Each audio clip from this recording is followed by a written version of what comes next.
بسم الله الرحمن الرحيم والناريات غرقا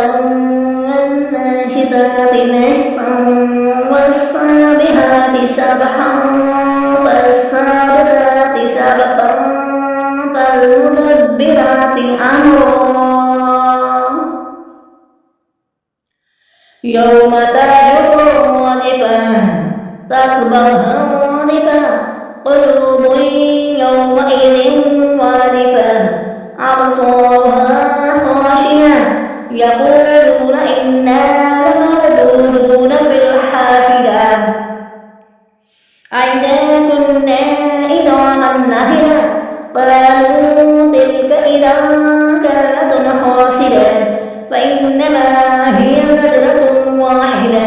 فإذا هم بالساهرة هل أتاك حديث موسى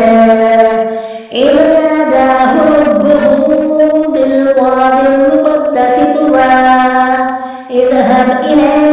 فرعون إنه طغى فقل هل لك إلى أن تزكى وأهديك إلى ربك فتخشى فأراه الآية الكبرى فكذب وعصى ثم أدبر يسعى وحشر فنادى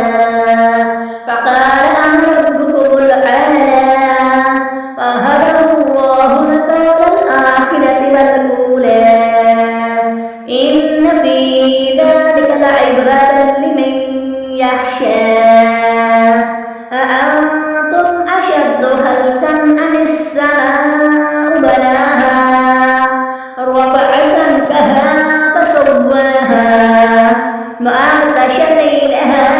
وأخرج ضحاها والأرض بعد ذلك دحاها أخرج منها ماءها ومرعاها والجبال أرساها متاعا لكم ولأنعامكم فإذا جاءت الطامة الكبرى يوم يتذكر الإنسان ما سعى وبرزت الجحيم لمن يرى وأما من طغى وآثر الحياة الدنيا فإن الجحيم هي المأوى وأما من خاف مقام ربه ونهى النفس عن الهوى فإن الجنة هي المأوى